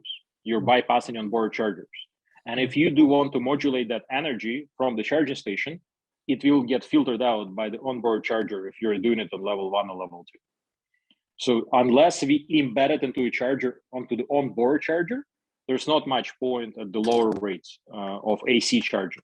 So we are aiming for DC, where we are able to modulate the energy directly as a DC into the batteries, and it will go directly to the battery cells. So that sounds great, Kostya. As I'm sitting here listening to you, I'm thinking about, you've got larger charging systems, Electrify America, Electrify Canada, the Tesla system. Petro-Canada sure needs a whole lot of help right now when you listen to people complaining about it. But so those are kind of already established, and you need to start a relationship with them in order to have your software grafted onto them. Is there an opportunity to get into megawatt charging systems for heavy trucking, Class 8 trucking, where you really do need to have that fire truck hose into not just your bathtub, but your backyard pool, which is your truck, right? Is that kind of the direction you'd want to be going, so you have a chunk of the market kind of to yourself? Yeah, of course. As many of you are aware, for the personal use of electrical vehicle, you don't really need fast charge. I mean, maybe once in a blue moon when you go for the long distance, but in general, one of our investors says it takes him 20 seconds to charge his car or his Tesla. Says, how do you do it? Well, I park it in a garage, I plug it into the wall, and I go sleep. And that's as long as it takes me to charge my car. So, of course, our kind of early adopters and our lower hanging fruit, or the entry point to the market, is fleet operators. And one of the fleet operators that I required, whether it's going to be 18-wheelers that need to drive for long distances and then recharge and keep on driving, or it's going to be fleets as mail delivery that's running 24/7, because as you know right now, so many orders happening online that the delivery is really hard to do within one day. So there's lots of consideration of running 24 hours. So if you do run 24 hours, you do need that charge. So yes, we definitely have considered that. There's multiple avenues on that. So you either design a megawatt charger, or you potentially design a multi-plug car or a truck, where you have, you come to a gas station, let's say, with multiple gas outlets, multiple gas hoses, and you have multiple entry points where you can just fill up faster. So that's also a possibility, because we saw the Tesla, the Tesla Semi, where it had 8 Tesla plugs. That's obviously not the solution, but it is a solution. Yeah. And because you already have infrastructure that has the power, it has the plugs, and you would be able to utilize it, and it would be possible. Because if you want to charge, something super fast at a megawatt type of power outlet, you need to redesign the whole thing, right? So like your connectors, your wires, cooled wires. So does that mean, have you joined the Char-In group? At the moment, no, we haven't joined them. We have plenty on our plate. And from the perspective of, so our goal right now is laser focused to demonstrate what we can do.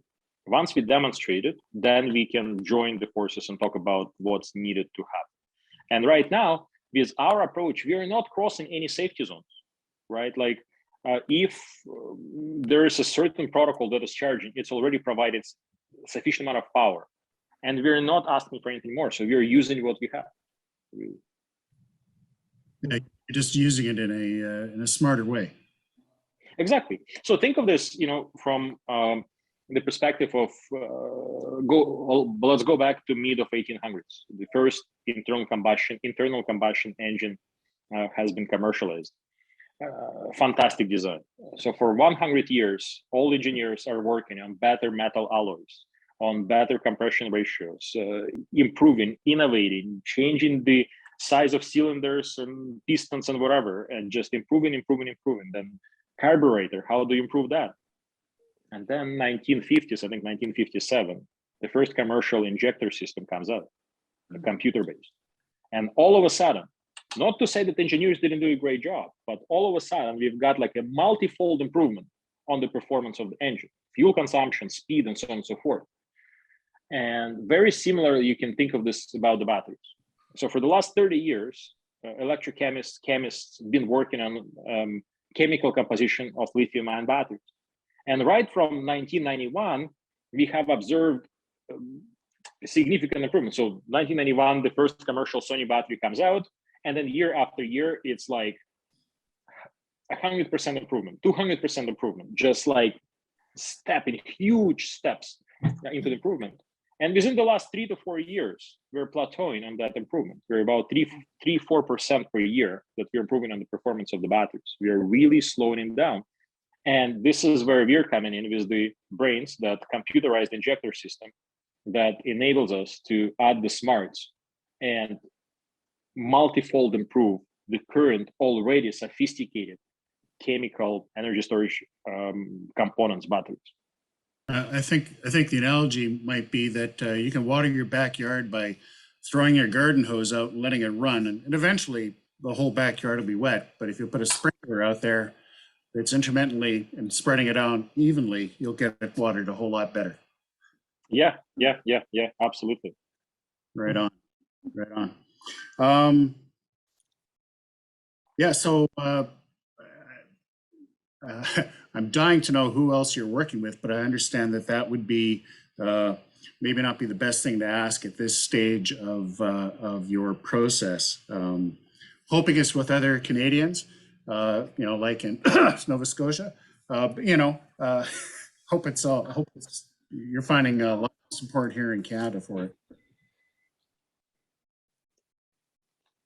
Yeah, no, we can't really disclose with who we're working with at the moment, but we are working with all leading car manufacturers at the moment, predominantly the ones that are operated on with the cylindrical battery cells, and most of them are startups or large startups. Our goal is to demonstrate what we do. How we usually operate is we receive individual battery cells from them. Then we run, as I have mentioned, our type of characterization process. And now we have demonstrated that on individual battery cells from electrochemical perspective, we have demonstrated a certain superiority of the performance. And now we're scaling from individual cells to modules, then to packs, and with the goal to be deployed in electrical vehicles in the coming years.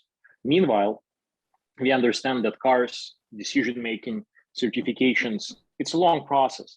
So we're looking at the lower hanging fruit because our charging protocols are applicable to pretty much any battery operated device. So we're signing licensing deals for our software charging protocols with consumer electronic devices, power tools, and other areas that would benefit from fast charge. And then from their own, we are scaling to cars, scooters, as I have mentioned already, so kind of e-mobility, small fleet operators, delivery vehicles, very popular in Asia for the delivery of anything. Cars, buses is in the discussion, but again, now we're talking about megawatt systems, right? So there's still complexity. So we need to demonstrate it on electrical vehicles first on the battery pack, full battery pack, and then move up. That sounds awesome. I don't think I have any other questions for you, but is there something you'd wish that I'd asked you? Is there something? Great question. I think we've covered the ground quite nicely. I'm not sure that I have any plugins to make. Just probably you can find us at gbatteries.com. We are on Twitter, we are on LinkedIn, we have newsletter. If you're interested in our story, and if you'd like to see once you're finally in a car, sign up for our newsletter, sign up for our social media accounts. If you'd like to reach out and ask any questions, you can find me on LinkedIn as well. Happy to chat, happy to talk, happy to do a follow-up in a year or so, just to tell you how we did over the year.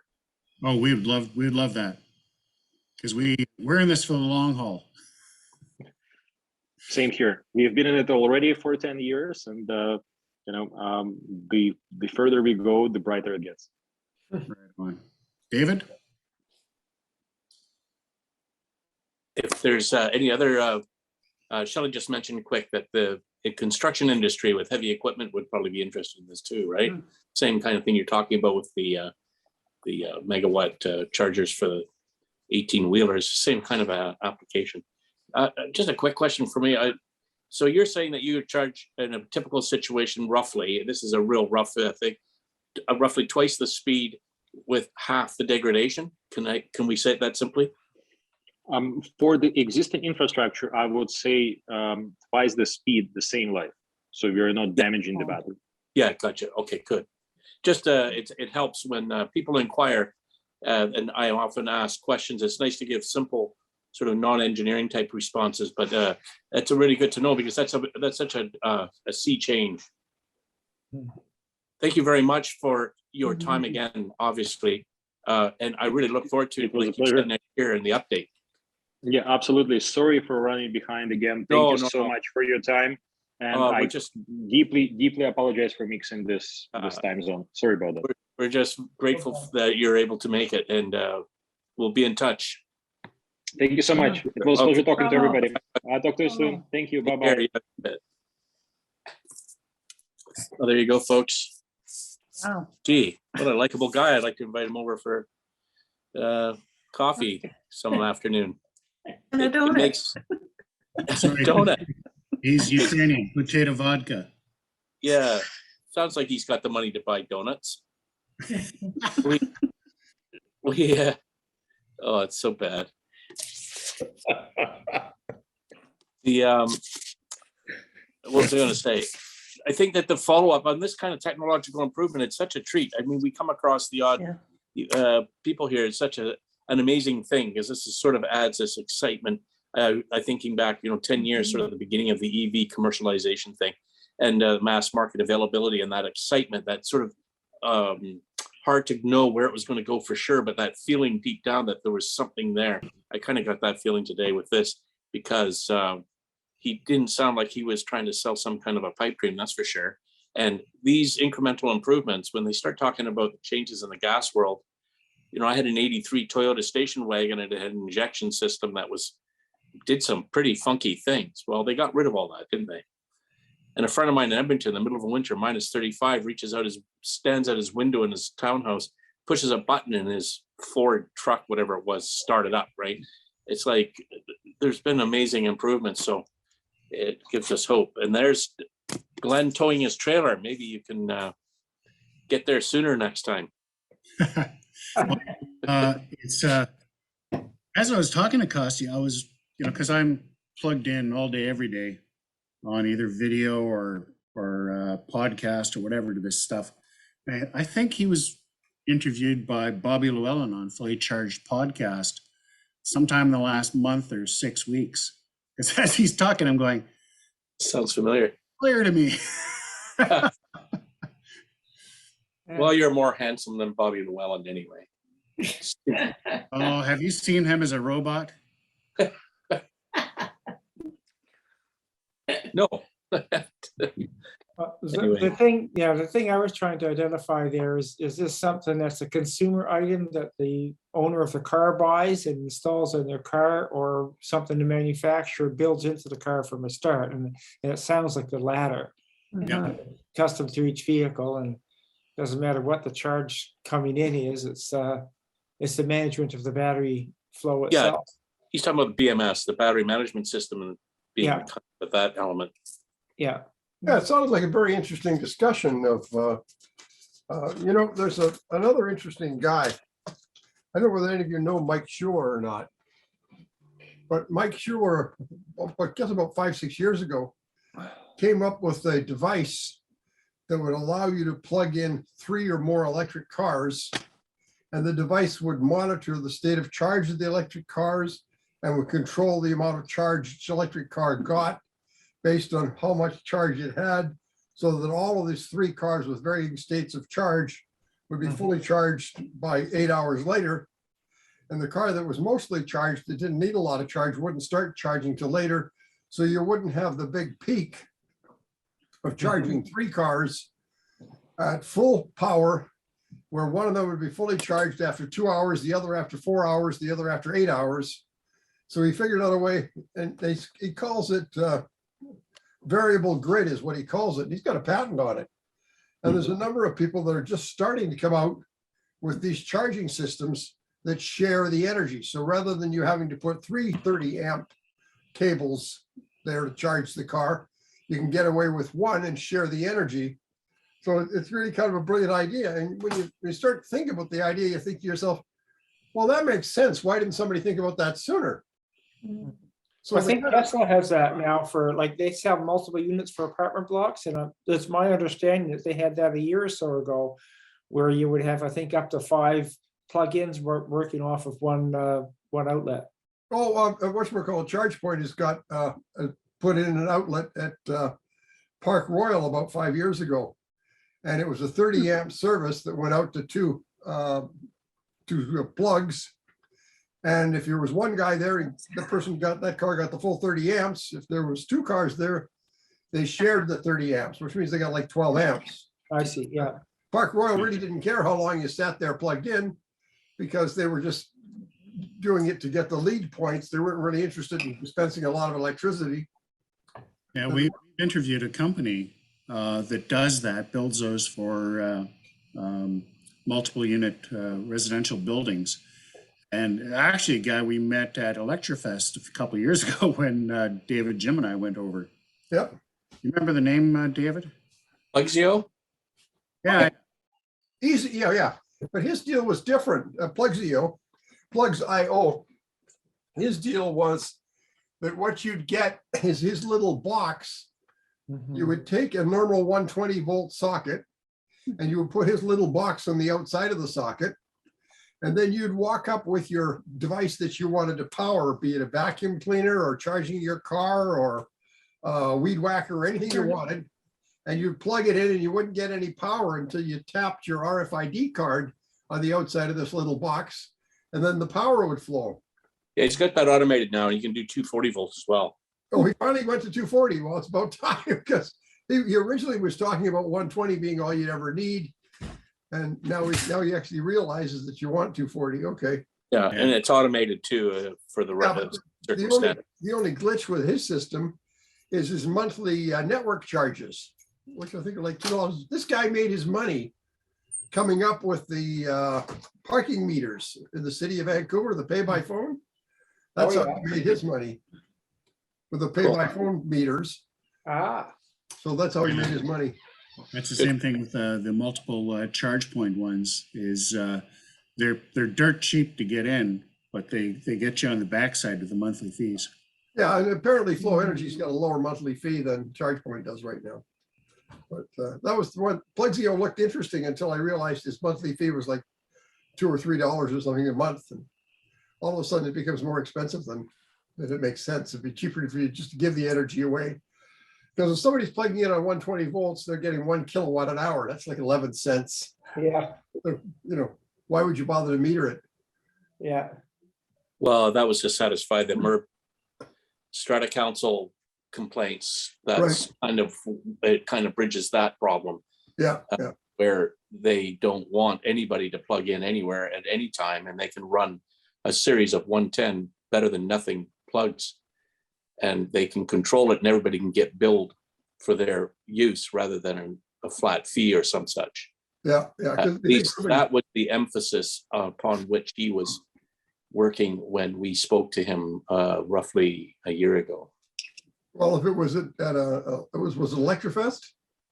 No, this was after Electrofest. This is just less than a year ago. We Yeah. had him a We Zoom. had him on the show here. Ah, okay, sorry, I missed that. Yeah, Interesting. Well, actually, you know, quite frankly, these Zoom meetings are, you know, have been a lot better than in-person meetings, because for me to come over there for an in-person meeting is $200. Yeah. If you loved us, you would.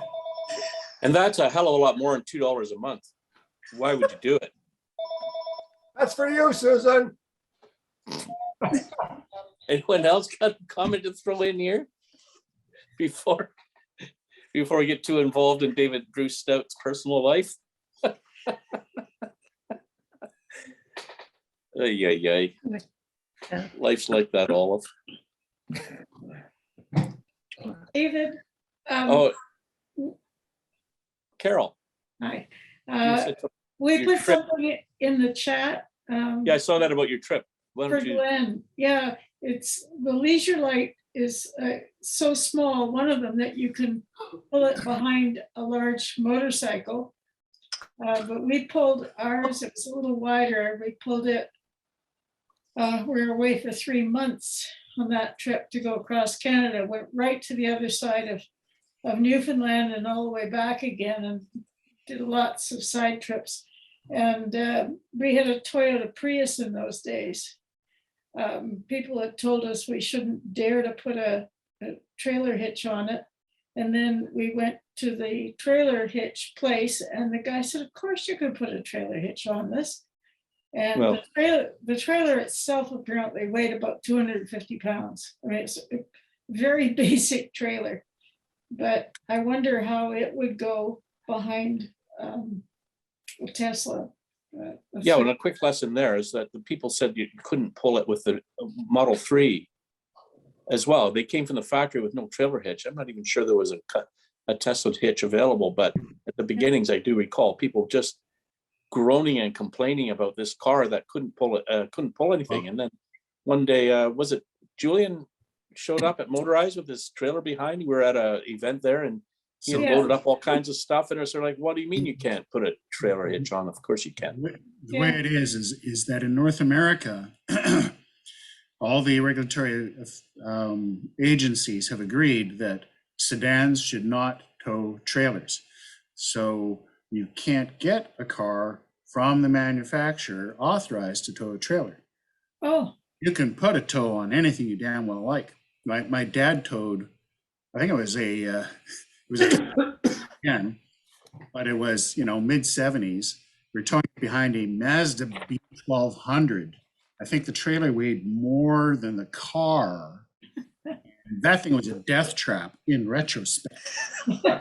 But I think one of the problems with dealers are the small cars have with pulling trailers, and they're thinking about pulling something that weighs 1,000 pounds or 1,500 pounds. Is when they went to SVT transmissions. There's a limitation on putting too much stress on the transmission on starting off and going up hills. So I recall that bias predates that. That goes back to the 70s with anything a smaller car. They said, oh, no, you're going to burn the engine out. You'll burn out the clutch. You snap the drive shaft. On and on they would go. And meanwhile, how are you going to sell pickup trucks and SUVs if they're not, the only ones? Yeah, I think you're right, Glenn. I agree there. It's just, oh gosh. But a Prius isn't an electric car, so we'll just stop that comparison right there. yeah, I'm just teasing. it is also, it had far less power than our Tesla. Oh, Oh yeah, I didn't say on the trip that we shocked a few people when we decided to pass on hills. oh. Oh, yeah. I'd be there for that, man. Oh, that'd be perfect. You know, it was funny. Last night I had a couple of people in my Tesla, and we were out at an event. When coming back, so we get in the car, and I'm driving very sedately on the highway in the whole ball of wax. And finally, we get within about 4 blocks of their place at the intersection of 12th and Clark Drive, and there's 2 lanes there. And it's going down to 1 lane because up ahead there's somebody parked.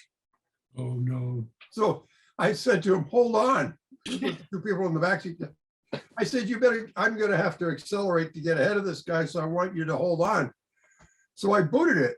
And, it's a Tesla Model S, so within about 4.5 seconds, it's doing 100 kilometers an hour. So he says, holy crap. Do we have any officers of the law on the Zoom today?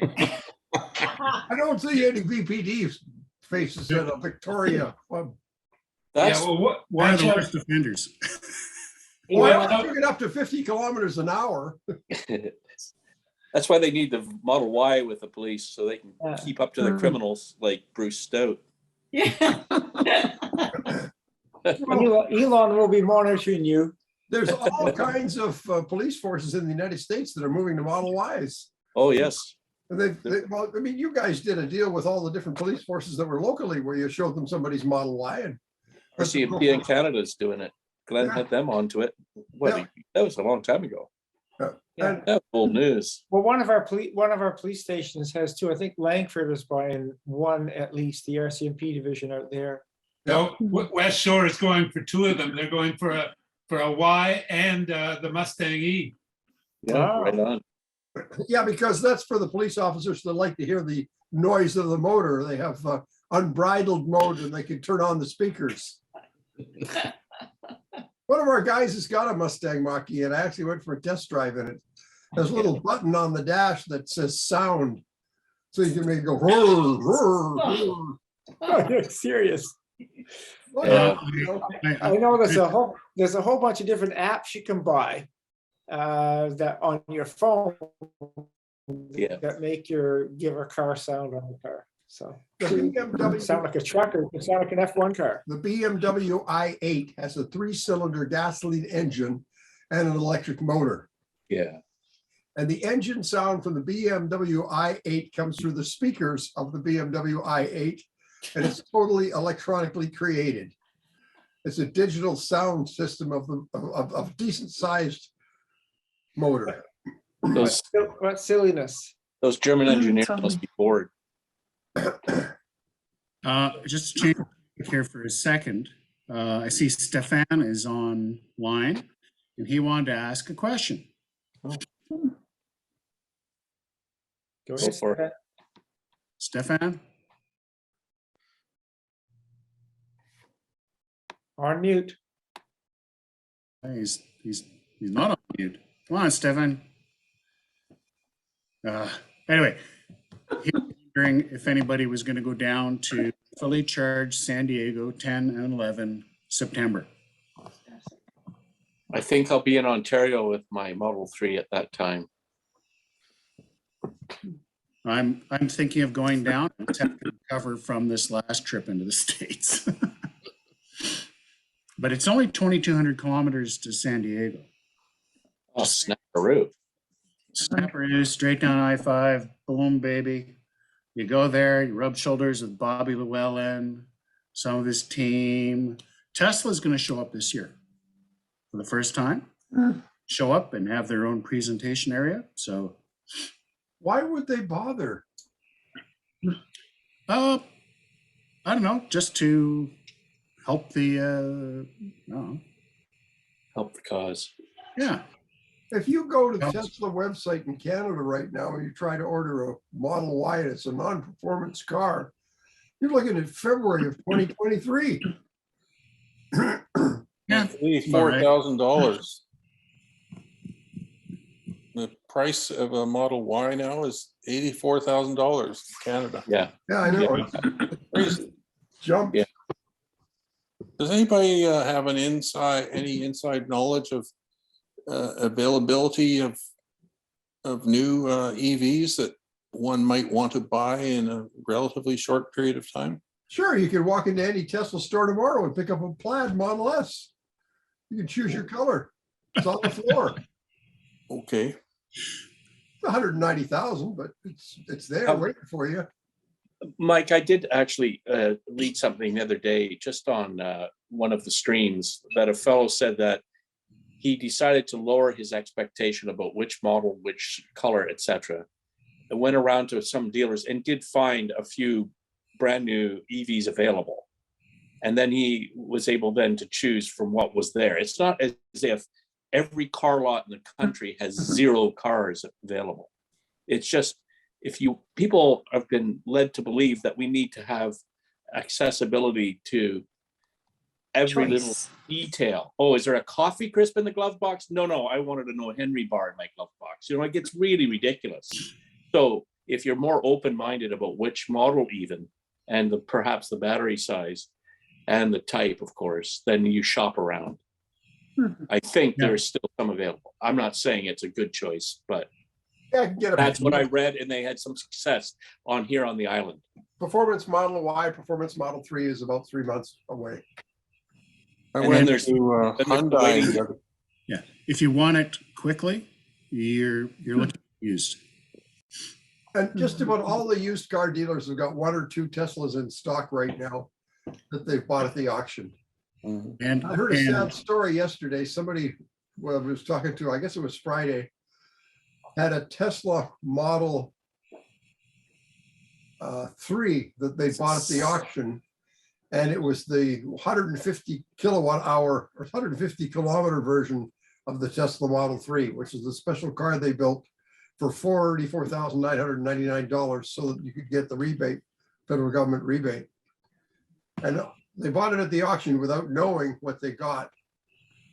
So now they're stuck with this car that has 150 kilometer range. But they can unlock that. It's just a software thing. Yeah. If For they somebody pay else. Tesla, if they pay Tesla enough, they can unlock it and get the regular range. Don, Well, actually, they No. can't. No? The reason they can't is because Oh. Tesla signed an agreement with the Canadian government that they would never sell the unlock codes for that Canadian car while it was registered in Canada. yeah, there's nothing to unlock. So Which- what you have to do with that car is you have to take it across the border to the United States, Yeah.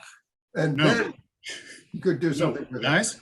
guys, it is a physically smaller battery, which is why they were special order only. So they would be on a sideline, so they would have to take batteries out to send it to you. They never wanted to actually sell them, but it allowed them to play the game with the federal government to allow Tesla to be able to get the incentives. It's not a software lock like it was in the early days of the Model S. Your 40 kilowatt Model S was really a 60 kilowatt hour Model S. It's not that. The other interesting story was that when the government first started with, the federal government first started with the rebate, and it even goes back to the provincial government with their rebates. Did you ever wonder why there was rebates on electric cars that had a value of under $77,000? It just seems kind of weird they picked 77 rather than 80 or 75. It was because the cheapest Tesla you could buy in BC was $78,000. And that's why that legislation was put in by the provincial government. Do you ever wonder why $45,000 was the base for the electric cars federally? It was because the cheapest Tesla you could buy was $46,900. So it was, the limits were put in to keep Tesla from selling cars. And Tesla said, enough of this BS. We'll build a car for $44,999. So our under $55,000 car would qualify. And you know why the second level went up to $55,000? Because of this little car made in Windsor, Ontario by Chrysler called a Chrysler Pacifica plug-in hybrid that had a value of over $45,000.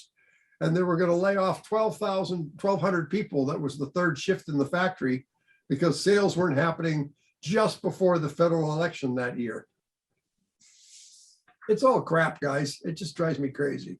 No. Well, it's called policy. Whatever. Yeah, same old. I was at a Hyundai dealership, at Victoria Hyundai on Wednesday. They're for the Ioniq 5, they're taking orders for 2024 model year. Yeah. And they did something really clever because everybody else has got 3 different models of cars. They have only 2 models of car in their top spec car. You can have an option package added to it.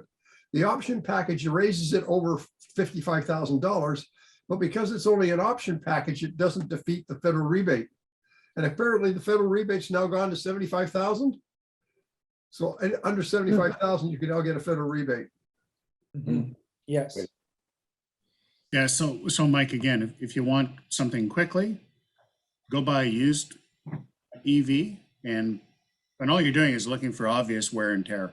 Out of the vehicle, I don't think will make one lick of difference. Or actually, here's what you do. You order what you really want, you buy one used. When the other one does show up, you sell off your used one for the money you paid for it, or maybe more. Mhm. My neighbor up the street had a Tesla Model 3 in the driveway. And I went by there a while ago and I saw it was gone. I said, what happened to the Model 3? He says, oh, I had it a year and somebody offered me $6,000 more than what I paid for it. So I sold it. Easy. Well, I guess my quickest route to a second car would be to get my daughter to give me back my RAV4 EV. Yeah. Which I let her use so she wouldn't be burning gas in her Odyssey minivan. Yeah.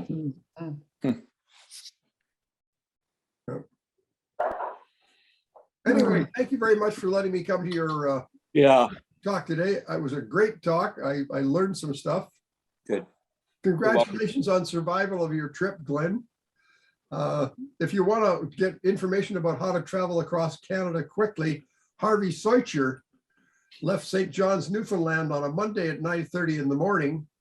And Susan and I met him at 5:30 the Friday of the same week at Hope, BC. Him and Kent Rathwell drove across Canada really quickly. That's very fast. And you remember he was in Victoria by 11 o'clock that night. The last two teams that did the coast to coast ended in Victoria. We were there to see them. Yeah. Yep. So if you don't want the trailer on the back, you can get there quicker. You got to drive fast to beat VicEVA to the punch. I'd rather do it all in hotels, but I get to choose. Yeah, well, when Susan and I drove across in 2015 to Halifax, we promised each other that we wouldn't be sleeping in the car. So, of course, we arrived at a lot of motels at midnight and sometimes at 1 o'clock in the morning. And we had a lot of 3-hour lunches in Wawa, Ontario, just to try and get the car charged up because there was no superchargers in those days. Yeah. But now it is so much easier to do it because of all the charging stations. Yeah. Cool. Yeah. Guys, can you hear me? Yes. Here's some. I'm working now. Yeah, my Zoom audio does not work on this computer at all. Hear it. A couple comments for Glenn. Glenn, when you were talking about that other AC adapter you were using in the parks, did you mean to the TT30 connector, the 120 high current adapter? Is that the one you were talking about? No, there's a typical, well, there are two typical sockets that the RV world uses, 1450 and a 1330. Oh, that's weird, because I thought that the RV parks typically use 1450, 650, which is the older 50 amp plug that's only 3 pins instead of 4, or TT30, which is 120 volt 30 amps, so it's actually 24 amps. And I actually bought the TT30 adapter because Tesla doesn't make that one either. So, okay, I hadn't heard of that one that you were talking about. So yeah, I'm only familiar with 1450, 650, and TT30. Yeah, so. all the sort of 16 or 20 amp were on a regular 120 plug. Although, again, we showed up in one place and they didn't have that, so we weren't going to have heat that night. I piled blankets on top, and I looked like a frozen gnome because I was sleeping in a toque. This much of my face showing. Well, you know, the other thing you could theoretically do is you could buy a plug from an RV company, and you could attach a short cable to it and put it into one of those plastic boxes and then have a 1450 socket mounted on it. And that would solve your problem, because then you'd have the plug for the RV park, and then it would go to your 1450 plug or 1450 socket, and that would work for you.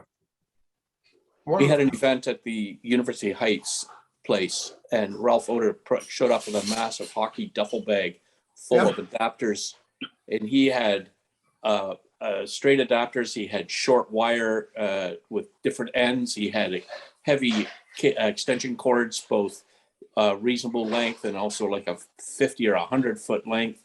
He had so many stuff. It took 2 people to carry that bloody bag. And that was from their trip with the X and the trailer back in 2017 or 8. I don't know. It was a while ago. Yeah. That was 16. Anyway, it just showed it was all lined up. And his point was you could have pretty much everything and might still get caught short somewhere because of, but he would take in a situation like that, I think he would take an adapter like and string 2 or even 3 elements together to get the right result into his car, into his Tesla. Yeah, yeah. So what I've got with my car, I've got a 650, which is a welder plug. And it connects very shortly to a 1450. Yeah. Yeah. James Locke did that on his way up to Hay River. He had a welding shop he would stop at regularly. Yeah. I think he still is, in fact, and he had a plug just for that guy's shop. In fact, he even left it there for Other EV users could use it. That's pretty cool. Glenn, the other question I wanted to ask you is, did you find any level 2 charging at any of the hotels that you stayed at? Because when I did my cross country to Montreal last year, I don't think I stayed in like 8 or 10 hotels on that trip at least. I don't think one of them had any EV charging. I mean, the thing is, I stay with Choice Hotels, which is a cheaper brand. It's like a Condo Lodge and Comfort Hotel and things like that, which are cheaper hotel brands. None of them had any EV charging at all. Did you find any in the hotels that you stayed at? Well, I only stayed in 3 hotels on the return trip. And, by that time, we were just trying to get home. So we were doing 600 and 650K burns down the Autobahn. And I stuck to the Tesla superchargers, and I didn't even, actually, no, I looked in Port Angeles just for giggles and grins. There wasn't any there. The parking lot at the Best Western Executive or wherever it was in Hood River, they weren't set up for it either. And the one in Idaho, I just got out of the hospital and I was like, oh, and they had a Tesla supercharger in their parking lot, so it didn't matter. Yeah, I found on my trip that supercharging was just way more convenient. The only thing is that you had to remember you have to charge when you pull into the city you're staying in, so that you have a decent state of charge the next morning. Because if the pack is cold, you're going to have like an hour charging session while the pack is cold. So you got to get the battery you got to get the battery up to a decent, so you can make it to the next supercharger on your first leg in the morning, basically. So yeah. But besides that, it was easy. That's good information. Yeah, I will say something. So I had bought the Better Route Planner software. To put it on my Android phone, and I figured, because it's supposed to take into account elevation change and weather and all this other great stuff. And and like I said, we're on tour, so we're hitting different places on our way each day. So I'm trying to say, and we're going, 70 kilometers off the highway to go to this park and then come back 70 kilometers and then carry on and all that sort of stuff. And it kept on, and I hope it's not operator error. I won't say it's not a possibility, but it kept on saying, it was kind of like that guy you meet on the porch in the Appalachians with no teeth saying, you can't get there from here. Did that a lot. So I dumped that and I worked with just the planning software, but I built in my own buffer. So it would say, okay, you need, you have enough to get to the next stop. I would look at it and go, okay, I'm going to add 10%, because it's not much in the way of time.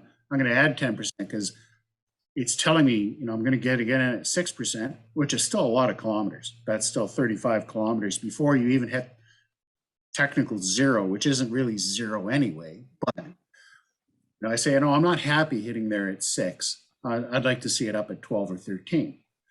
I did use the graphs that the car comes up with. So you finish your charge, it says, okay, your next destination, you're starting up here and you should be at this percentage when you get there.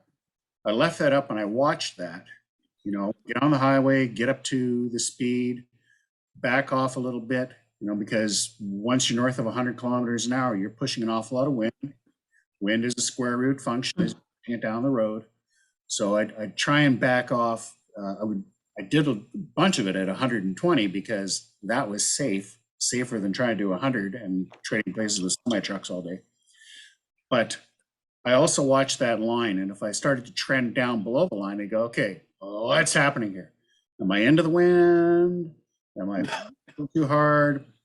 Trim off 10K, see if I can get back to that, and then get back into a better cushion. I'm an ex-naval officer. I like doing that sort of on the fly calculation crap anyway. But yeah, so I found the Tesla software with a semi-intelligent person behind it to be superior to a better route planner. Yeah, I agree. That's what I found on my trip as well. And I had that, especially going across the prairies and the plains when it was in October, when I was going west on Interstate 90 across South Dakota, Wyoming, and Montana. It was in +2, +3 degrees. Some cases when I was in Wyoming, it was below freezing actually, and I had a headwind. I would leave with 20%, stating that I was going to get to the next supercharger with 20%. And in the worst case, I charged to 100% in Sheridan, Wyoming. It was 140 miles to Billings, Montana. And it said I was going to arrive with 15% state of charge. And once I got with about halfway, it was telling me I was down to 4%, and I was doing 80 miles an hour. So I had to slow down. And at one point I was going 60 miles an hour. I was having 18-wheelers blowing by me basically, but I had to because I wasn't going to make it to the Billings supercharger. And that's going through the Hopi Indian reservation. There's nothing out there. I was looking for L2s or anything. There was actually, it's interesting because they're in the process of building a level 3 charger, about halfway along Interstate 90, and there's a little town where they're going to put an L3 in, and that's going to be really handy for people with an L3 because I couldn't go the speed limit between those two superchargers. I wasn't going to make it, and I arrived at the supercharger in Billings with 1% state of charge. So yeah. So I went from 100 to 1%, and that was doing 60 miles an hour for about a third of the trip. Yeah, so it was only in 150 kilometers, 150 miles. Yeah, 150 miles. Okay. So that's the thing. I mean, it's interesting because short range, the standard range is supposed to have 380 kilometers, but when you're going 100 kilometers plus, it's down to 250, 225. And what's interesting is I had the same gap when you're on the Trans-Canada in Western Ontario, when you're coming into Thunder Bay. I forget, it's going along the western shores of Lake Superior. It's about the same distance. It was 220 kilometers. And I had no problem. I only charged up to 95%, and I arrived in Thunder Bay with, I think, 10%. But the reason is because on the Trans-Canada, the speed limit is 90 kilometers an hour, and I was doing 95 to 100. And just going that much slower gives you so much more range, and also you're in the woods there, so I didn't have a headwind like I did when I was in Wyoming and you're out in the open. So yeah, the geography and the weather and the temperature and the wind speed, it really makes a big difference. And the guessometer on the Tesla does not take into account, it takes into account elevation, and I think it takes into account temperature, but obviously it cannot take into account wind. Or rain. So, yeah. Yeah. I had a 1%. Rain. Yeah, rain's a big one. Yes, rain kills your range. That's very true. Yeah. Something I meant to mention was that so here I am in a nominal 525 kilometer car pulling this 1,200 pound trailer.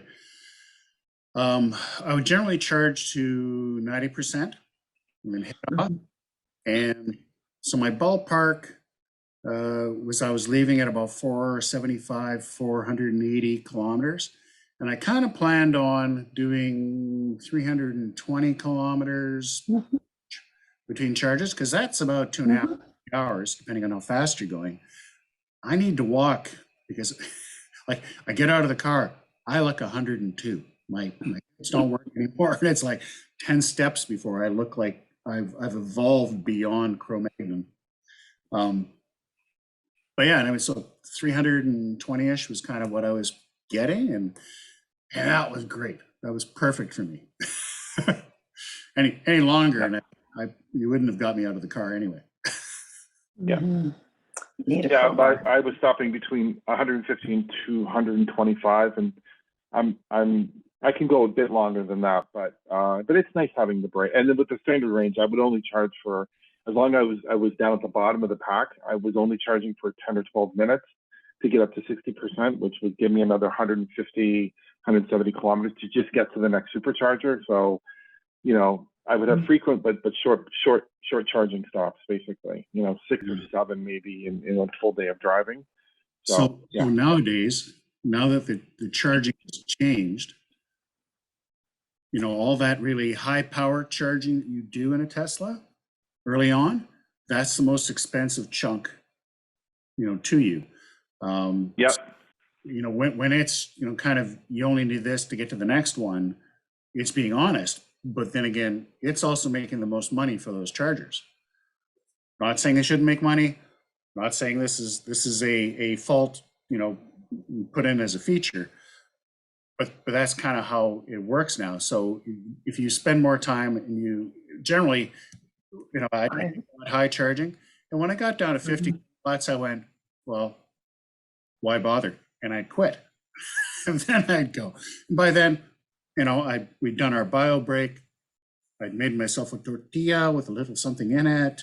I'd had a bit of a walk. We're ready to go anyway. So, and it gives me a little less. Great. Okay. About to turn to a pumpkin. Yeah, I'm gonna pull out, I think so. Nice to see everybody. Hope all is well. I'm going to Manitoba this week. I don't know if I have time, but I might try and link up with one of the guys in the EV club there. Any suggestions of persons? Yeah, Robert Elms. Okay, ELMS. Yes. Okay, do you have a contact for him? If you do, send it through. Yeah, I see him on the Cross Canada EV leader sort of. But he's the head of the Manitoba EV Association. Yeah. Okay. Good. Don, you can find him on the Manitoba website, the EV website. No doubt. Yeah. Okay. Good. We'll see. My trip is pretty filled up, but I might get a chance to see someone. You're doing this in your Leaf. I wish I was. I wish it had a little more range. Stay dry. I was going to do it in a Prius, but Lois begged out of that. She didn't want to go in a. It's almost 3,000 kilometers. So yeah, there's flooding going on right now. Yes, massive. Peace out, Don. Good, have a good trip. Yeah, I got to get running. Got a granddaughter coming for a visit. So thank you all very much. It was great. Yeah. With that. Cheerio. That was great. Thanks so much.